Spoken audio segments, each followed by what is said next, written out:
집을 누군가가 판매를 한다고 생각해 보십시오. 또는 전세를 내놓는다고 생각해도 좋을 것 같습니다. 어떤 사람이 집을 팔려고 이제 집을 내놨는데, 그래서 누군가가 그 집을 사려고 이제 그 집에 왔어요. 근데 그냥 사진 않잖아요. 둘러보고 집이 어떤지 이제 그렇게 보게 되잖아요. 사람이 이제 집을 보러 왔고, 집주인이 이제 집을 보여주면서 거실도 보여주고, 부엌도 보여주고, 방도 그렇게 보여줍니다. 구매자는 이제 집이 너무 마음에 들어서 그 집을 사려고 하는데, 갑자기 집주인이 저 방 하나는 절대로 열어봐서도 안 되고, 궁금해하지도 말고, 안에 들어가서도 안 됩니다 라고 그렇게 이야기를 한다면은, 과연 그 집을 구매하는 사람이 그 집을 구매를 하게 될까요?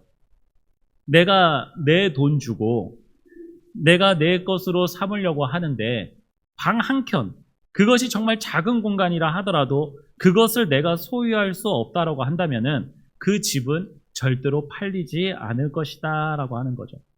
혹시 모르죠. 인간적인 이제 상황에서는 그렇게 안 열겠다라고 하면서 이제 그렇게 집을 다 구입하고 그것을 열어보거나 이제 하는 그러한 일도 있을 수 있겠죠. 자, 근데 이러한 말씀을 제가 왜 드리는 걸까요? 바로 우리 그리스도인들이 이러한 상황을 만들면서 살아가기 때문에 그렇습니다. 우리의 마음에는 참 여러 가지 방들이 있는 것 같아요. 그렇죠? 그리고 우리의 마음에 있는 여러 가지 참 많은 방들이 있지만, 그 중에서 우리의 마음의 주인은 이제 우리 주님이시다라고 항상 이야기를 하죠. 그런데 항상 어느 우리의 마음의 방문은 걸어 잠그고 있는 것 같습니다. 우리의 왕은 주님이십니다라고 그렇게 이야기합니다. 하지만 오늘의 말씀의 제목처럼 우리 마음에는 어딘가에는 남겨둔 작은 왕의 의자가 있습니다. 왕자가 있어요. 주님께는 주님 다 괜찮습니다. 다 괜찮은데 이것만은 안 돼요. 이 문제만큼은 제가 해결하든지, 혹은 이 문제만큼은 제 뜻대로 해결하게 해주세요. 여러 가지 내 욕심과 고집이 있습니다. 주님을 만나면은 우리의 생각하는 것도 마음도 달라져야지 되는데, 여전히 나의 생각과 판단과 주님을 만나기 이전에 있었던 나의 습관들은 여전히 가지고 있습니다. 이것이 난데, 내가 원래 이렇게 살아왔는데 주님, 제가 주님을 믿고 살아가고 있지만 이것만큼은 주님 양보 못합니다. 변하지 못합니다. 라고 그렇게 이야기할 때가 있다라고 하는 거죠. 그러니까 마치 전부 주님 것입니다 라고 이야기를 하고 있으면서 정작 주님께 전부 드리지 않는 그러한 삶을 살아가고 있는 그리스도인이 많다라고 하는 거예요. 가끔씩 계속 이제 제 설교 서론 가운데 나오지만, C.S. 루이스라고 하는 사람이 있죠. 순전한 기독교라고 하는 자신의 쓴 책에서 이렇게 주님께서 그리스도인들에게 이제 요구하시는 것을 이제 이렇게 표현을 하세요. 내게 전부를 달라. 나는 너의 시간과 돈과 일의 일부분을 원하는 것이 아니라 너의 전부를 원한다라고 주님께서 그렇게 말씀하고 계신다는 거죠. 주님은 우리에게 전부를 주셨습니다. 주님의 생명을 담보로 우리가 구원받았다라고 하는 거예요. 그 말은 주님께서 그저 나 잠깐만 죽은 척만 한다, 아니면 내가 죽을 뻔했다, 이런 걸 가지고 우리에게 전부를 주셨다라고 이야기하는 게 아니에요. 정말로 죽으셨습니다. 주님은 우리를 구원하시기 위해서, 우리를 얻고자 주님께서는 자신의 생명조차도 아끼지 아니하고 우리에게 주셨다라고 하는 거죠. 그런데 우리는 전부를 받았음에도 불구하고 우리는 주님께 전부를 드리지 않는 그럴 때가 많습니다. 오늘 말씀에 나오는 사울이 그렇습니다. 사울, 하나님의 말씀을, 명령을 무시한 사람이 아니었어요. 하나님의 말씀을 분명 들었습니다. 그리고 그 말씀대로 실행을 했었던 그런 사람이에요. 그런데도 사울은 왜 이런 문제, 역사적으로도 그렇고 우리가 잘 알다시피 왜 하나님에게 버림받은 그러한 왕이 되어버리고 말았습니까? 그의 행동이 하나님을 버리는 행동이었기 때문에 그렇다라고 하는 거예요. 사울 분명 말을 들었습니다. 오늘 말씀 가운데서도 나는 실로 여호와의 목소리를 청종하였습니다 라고 분명히 이야기하고 있어요. 나 하나님의 말씀 듣고 그대로 행동했습니다. 그런데 그럼에도 불구하고 문제가 생기는 이유, 그 원인을 찾고 우리는 왜 그렇게 하지 말아야 되는지를 같이 말씀 속에서 나눠보고자 하는 거예요. 자, 사울이 왜 하나님의 말씀을 청종했습니다. 하나님의 말씀을 들었습니다라고 하면서도 그가 하나님의 말씀을 버리게 되는 그 이유가 무엇이었을까요? 먼저는 그는 하나님의 말씀을 들었음에도 불구하고 어길 수밖에 없었던 것은 불안한 자기의 삶에 안전장치를 남기고 싶어하는 마음이 있었다라고 하는 거예요. 믿음의 사람들이 하나님의 말씀을 알면서도 온전히 순종하지 못하는 이유가 바로 여기 있습니다. 누구는 욕심이 자리 잡고 있고 타락해서 그렇다, 여러 가지 많은 이유를 들어서 이야기할 수 있겠지만 정작 하나님의 말씀을 정말 잘 신뢰하고 따르는 그러한 사람들이 있다 하더라도 여전히 넘어지게 되고 실수하게 되는, 또는 사울과 같은 이러한 행동을 하게 되는 그 이유는 정말 작은 불안, 정말 작은 어려움, 그러한 문제들 때문에 안전장치를 만들고 싶은 거예요. 하나님의 말씀을 무시하는 것이 아니라 하나님의 말씀을 듣고 따르고 있음에도 불구하고 여전히 나의 삶에는, 나의 상황은 어려움이 있기 때문에 하나님의 말씀에 순종해도 당장에 달라질 만한 그러한 일이 없기 때문에 안전장치를 만들고 싶어 한다고 하는 거예요. 자, 사울의 상황을 한번 볼까요? 사울이 왕이 된 지는 꽤 지났습니다.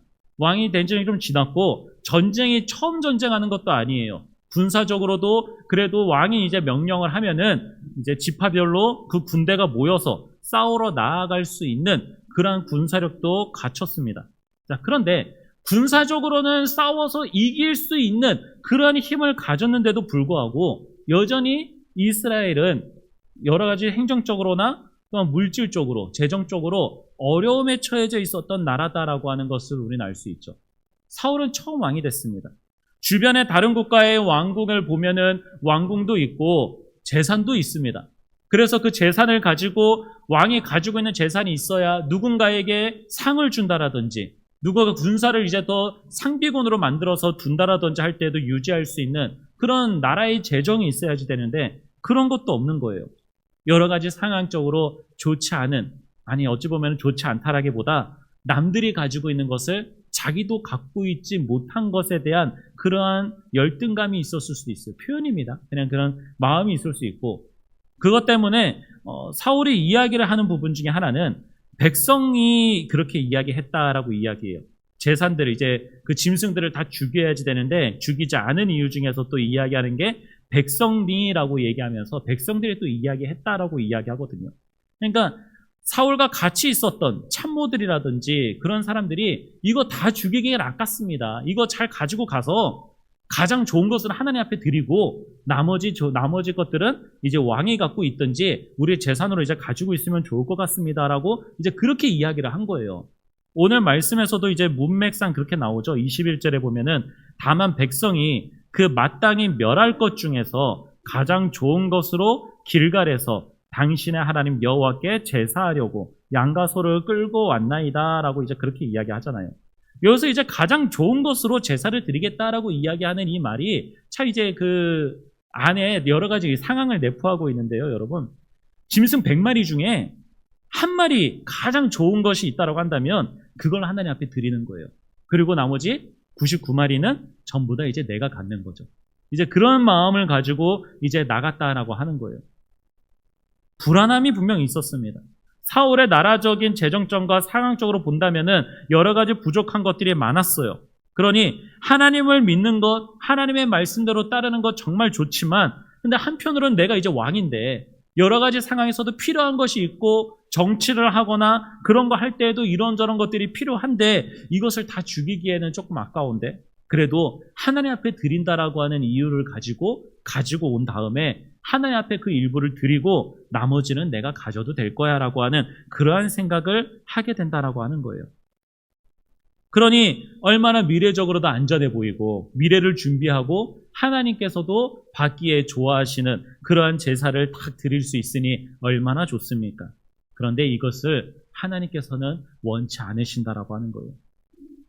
하나님께서는 이렇게 하나님을 섬기는 자들에 대하여서 하나님께서는 이 제사 지내고 뭐 하나님 앞에 번제를 드리고 하는 이것이 하나님의 말씀에 순종하는 것만큼 좋아하시지 않는다라고 분명 말씀하고 계신다고 하는 거예요. 많은 그리스도인들이 이곳에서 많이들 넘어지게 됩니다. 사업하는 일이라든지 사람적인 일이라든지 물질적인 부분이라든지 그런 부분에서 이런 일들이 많이 생겨요. 하나님 앞에 예배를 드려야지 되는데 예배보다 일하러 나가서 돈을 한 푼이라도 더 벌고 그리고 하나님 앞에 감사헌금하면 되지. 11조를 더 하면 되지. 그러면 하나님께서 기뻐하시겠지. 내가 이렇게 더 나아가고 해도 하나님 앞에 이렇게 드리면은 하나님이 괜찮다고 해 주실 거야 라고 하는 그러한 생각을 할 수 있다라고 하는 거예요. 그런데 하나님은 그렇게 하는 것보다 나가서 돈 몇 푼 더 벌어와가지고 하나님 앞에 드리고 하나님 앞에 바치는 것 그런 것보다 하나님은 온전하게 하나님 앞에 나와서 예배하고 하나님에게 순종하는 그것을 원하신다라고 하는 거예요. 인간의 이러한 불안함은 계속해서 성경에서도 많은 죄를 일으키게 되는 그러한 문제로 나타나지게 되죠. 광야 생활을 하는 이스라엘 백성들이 하나님께서 매일 먹을 수 있는 만나를 주셨습니다. 매일 먹을 수 있는 만나를 주셨는데 그 만나를 계속해서 주시겠다라고 하는 그 말씀 들었음에도 불구하고 여전히 그 미래가 불안하고 내일 정말 있을 수 있을까? 먹을 수 있을까? 라고 하는 그 불안함 때문에 다음 날 것까지 미리 남겨두고 그것을 쌓아둔 그것들은 어떻게 됐습니까? 결국에는 다 썩어서 먹을 수 없게 돼버린 거예요. 하나님을 결국에는 믿지 못한 것이 돼버리고 만 거거든요. 여리고성을 함락시켰을 때에 아간은 그는 그의 여리고성에서 나오게 되는 그런 재물들이 탐이 나서 숨기게 되었습니다. 자, 왜 숨기게 됐을까요? 물질이 당장에 보기엔 좋아서 숨기게 되는 그러한 일이 될 수 있어요. 근데 그 숨기게 된 인간적인 마음에 대해서 생각해 본다면은 이제 가나안 땅에 들어가서 이제는 새로운 땅에서 새로운 삶을 시작해 나가야 되는데 남들보다는 조금 나은 삶을 살고 싶은 거예요. 옆집은 금이 없고 돈이 없지만 내가 이곳에서 몇 푼이라도 내가 조금이라도 가지고 챙겨놓고 있으면 그러면 내가 저 사람들보다는 나을 수 있으니까. 저 사람이 수고하거나 어려운 일들보다는 내가 더 나을 수 있으니까라고 하는 그러한 생각, 그러한 것 때문에 재물을 숨기게 되는 거예요. 결국에는 그의 작은 그러한 이기적인 마음이 하나님의 것을 탐냈었던 그러한 마음이 이스라엘의 군대가 패배하게 되는 뼈아프게 패배하게 되는 그러한 아픔을 겪게 되는 문제로도 나타나지게 됐다라고 하는 것입니다. 그래서 이 불순종은 항상 그럴듯한 이유를 항상 만들어서 행하게 됩니다. 그러한 불안함이 있으니 계속해서 이유들을 갖다가 대고 내가 원인이 아니라 주위가 원인이고 다른 것들이 원인이다라고 그렇게 찾아가요. 먼저 사울은 하나님의 말씀을 들었음에도 불구하고 온전하게 순종하지 않은 것에 대한 그럴듯한 이유를 한 3가지 정도를 말하게 되는 것 같은데요. 첫 번째로는 백성의 핑계를 댑니다. 주위 사람들의 핑계를 대는 거예요. 나는 다 죽이고 싶었는데 백성들이 나와 함께 있었던 그런 백성들이 아이고 이것들 다 죽이지 말고 이것을 가지고 갔다가 좋은 것들은 하나님 앞에 드리고 그렇게 하고 나머지는 우리가 좀 가집시다. 근데 이제 이거죠. 우리가 가집시다라고까지 이야기 안 했을 거고 말을 좋게 포장했을 거예요. 우리 이것들 하나님 앞에 드립시다라고 그렇게 이야기를 했을 거예요. 그러니 사울은 자기 마음에도 그러한 생각이 드는데 사람이 그렇잖아요. 내가 이것을 하고 싶은데 말 그대로 명분이 있어야 되잖아요. 그런데 명분을 주위에서 만들어주는 거예요. 아 이거 다 죽이지 말고 가서 하나님 앞에 드립시다. 이거 일부분 하나님 앞에 좀 드리고 하면은 하나님께 제사 지내고 그래야 되는데 하나님이 좋아하실 겁니다라고 하는 온갖 좋은 이야기들을 했을 거예요. 그러니 사울이 하나님의 말씀을 들었음에도 불구하고 그대로 행하지 않은 그 이유를 백성에게 됩니다. 우리도 그렇지 않나요? 우리도 신앙생활을 하거나 우리가 믿음 생활을 할 때에 해야 될 것 같은데 하나님께서 이거 지키라고 하셨고 우리 이거 지켜야 될 것 같은데 하는데 주위에서 아니다. 그 정도 괜찮다. 그런 거 크게 하나님께서 문제 삼지 않으신다라고 하는 그러한 이야기. 더 나아가서 요즘은 이제 성경책들을 이제 다 알 수 있고 성경 말씀도 다 보고 이제 하다 보니까 성경 말씀을 가지고도 이야기하잖아요. 말 그대로 사울의 주장대로 백성들이 하나님 앞에 제사를 지내자, 제사로 이제 드리자, 번제물로 드리자라고 하는 그런 하나님의 말씀에 대한 근거를 가지고 이야기하듯이 우리도 우리 주위에 내 고집이나 혹은 내 생각을 상대방에게 이해시키거나 뭐 하기 위해서 내가 아니라 자꾸 주위에서 그 원인을 가지고 와서 이렇게 했다라고 하는 그러한 그럴듯한 이유를 만들어서 이야기를 하죠. 이와 관련된 걸로 두 번째로는 의도가 좋았다라고 하는 것을 가지고 하는 거예요. 이것을 살렸던 것들, 이 모든 짐승들을 살려가지고 데리고 오는 거는 좋은 의도입니다. 내가 하나님의 말씀을 어기는 그런 악한 마음, 내가 이거 다 가질 거야 라고 하는 그러한 마음이 아니라 이거에서 가장 좋은 가축들을 하나님 앞에 드리려고 하는 좋은 의도를 가지고서 한 겁니다 라고 이유를 만드는 거예요. 하나님, 제가 오늘 예배를 빠지는 거는요, 제가 죄를 지으려고 빠지는 것이 아니라 제가 사람들을 만나고 그 사람들과 같이 있으면서 제가 복음을 전하고 제가 좋은 의도로 사람 만나가지고 다음에 올 때는 교회에 같이 데리고 올게요 라고 하는 뭐 이런 여러 가지 이유들, 좋은 의도들을 계속해서 이제 되기 시작하는 거예요. 그러니까 하나님 앞에 하나님, 저는 죄 짓는 게 아니에요. 하나님 앞에 나쁘게 행동하는 게 아니라 좋은 것을 행하는 겁니다 라고 스스로 착각하고 스스로 만드는 그러한 이유들을 만드는 거죠. 그리고 나서 이제 계속 연결돼서 나가는 것입니다. 세 번째로는 이것을 이제 종교적으로 이것이 옳다라고 그렇게 이야기를 하는 거예요. 불순종입니다. 결국에는 하나님의 말씀을 제대로 듣지 않고 행하지 않은 거예요. 그럼에도 불구하고 이것이 좋은 거니까 예배 드리면 됐지, 하나님 앞에 뭔가를 했으면 됐지라고 이제 그렇게 많이 생각을 한다는 거죠.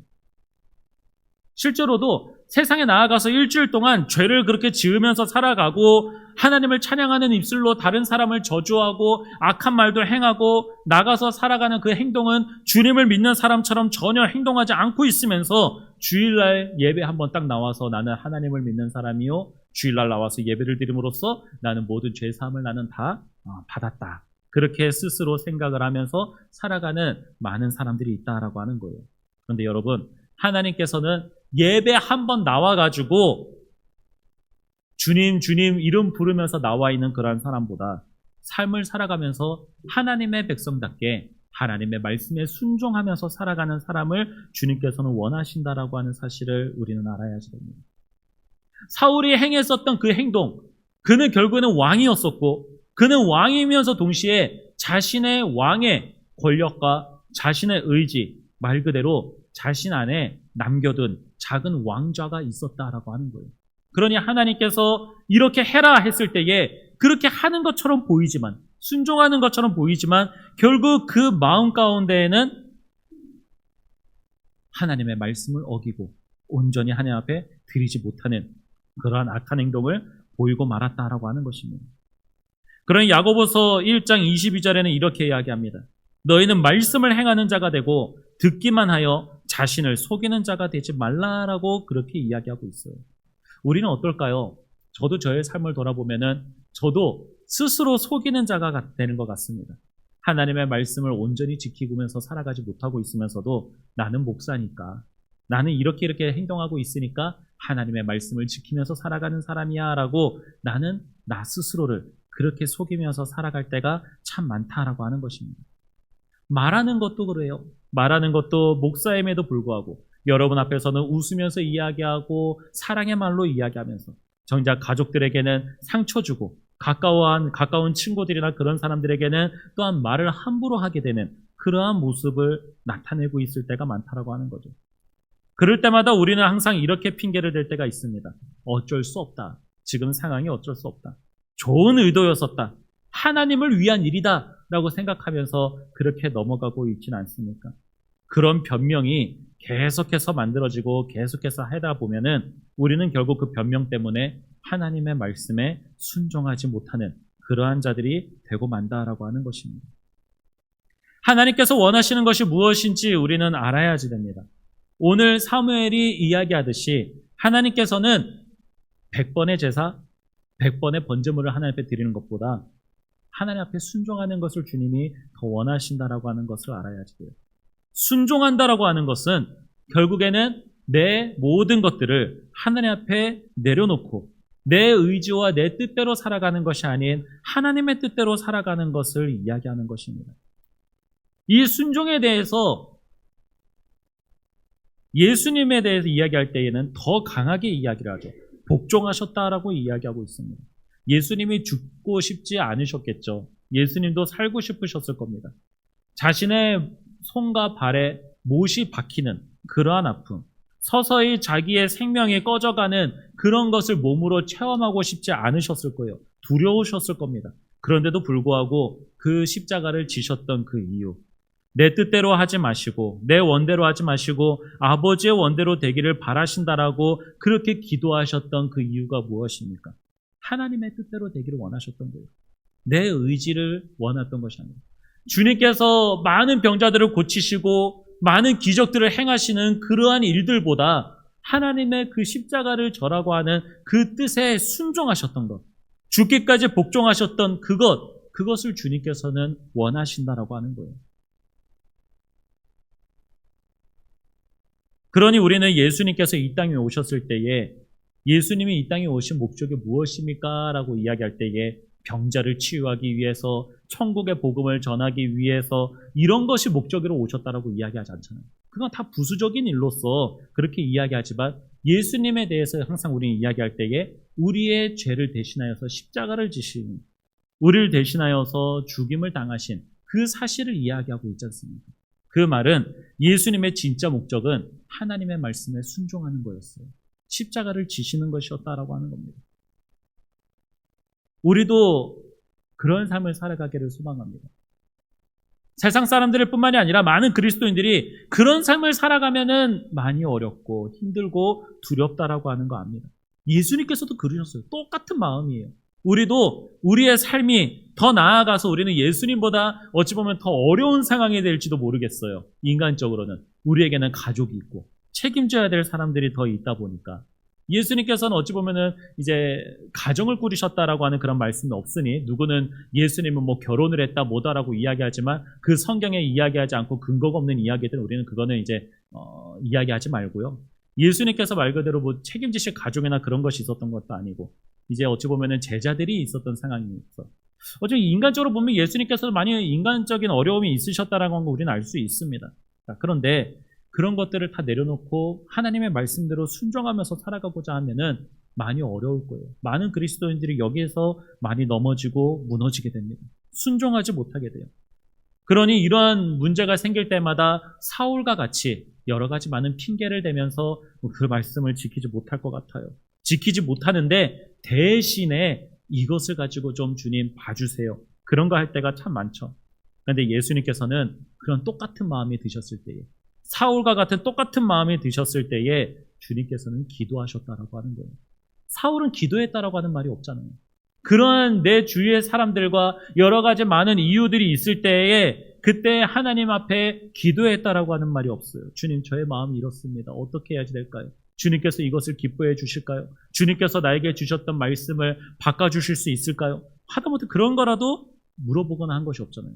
사울이 이야기한 거에 대해서 그가 바랬던 것은 귀신한테 가가지고 어떻게 해야지 되냐라고 하는 거, 그거 묻는 거밖에 안 했지 하나님 앞에 기도했다라고 하는 말은 없잖아요.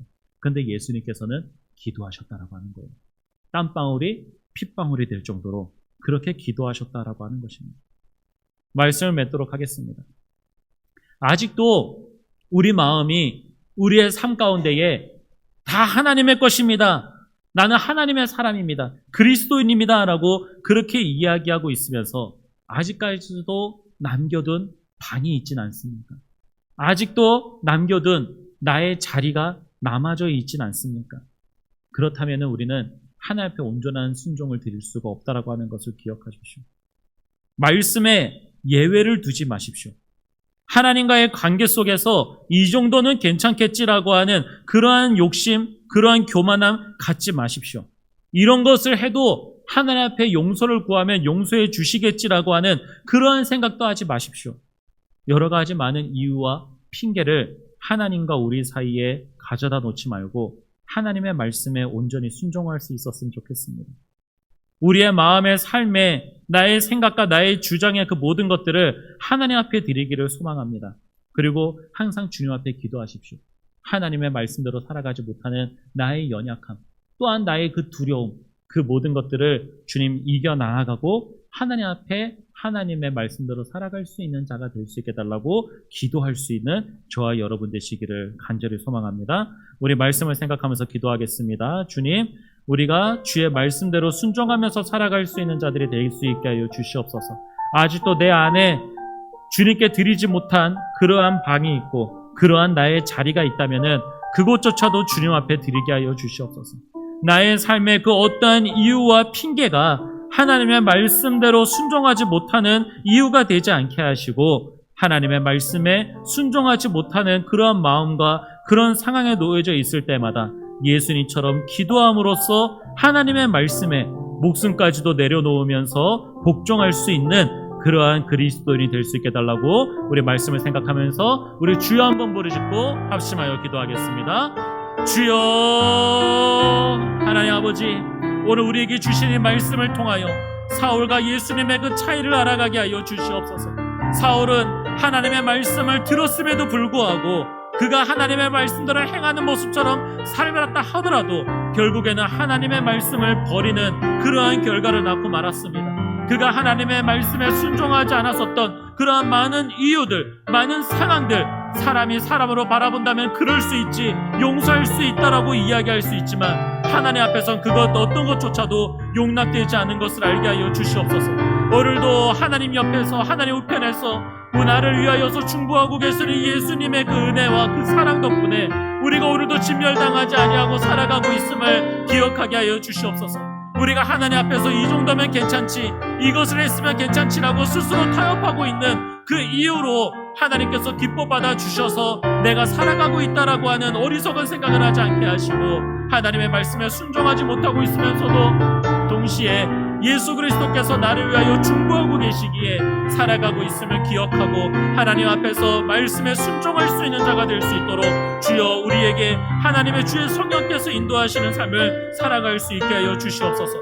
인간적으로 많이 어렵고 두려운 상황 가운데 놓여질 수 있습니다. 하지만 그럴 때마다 주님 앞에 무릎 꿇고 기도하는 자들이 되게 하여 주시옵소서. 하나님의 말씀대로 살아갈 수 없을 때마다, 두려울 때마다 하나님 기도하는 자가 되게 하셔서 하나님의 말씀에 순종할 수 있는 자가 될 수 있도록, 하나님의 말씀대로 살아갈 수 있는 용기를 얻을 수 있도록, 주님과 함께하며 살아갈 수 있는 자가 될 수 있도록 주여 함께하여 주시옵소서. 오늘 주신 말씀을 통하여서도 주님, 하나님의 백성답게 살아갈 수 있는 은혜를 주여 허락하여 주시옵소서. 예수님의 이름으로 기도드립니다. 아멘. 주님, 오늘 말씀을 통하여서 우리의 삶을 돌아보게 하시고 하나님과 우리 사이에 그 어떠한 이유와 핑계를 가지고 하나님의 말씀에 순종하지 않아도 되는 이유를 대지 않게 하여 주시옵소서.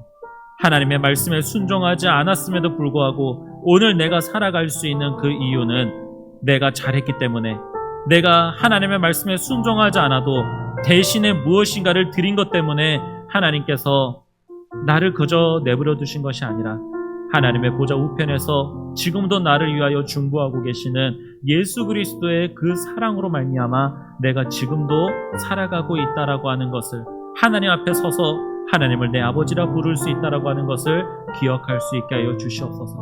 말씀 앞에 겸손할 수 있게 하시고 말씀 앞에서는 항상 내 뜻보다 하나님의 말씀을 먼저 바라보고 그 말씀에 순종할 수 있는 자가 될 수 있게 하여 주시옵소서.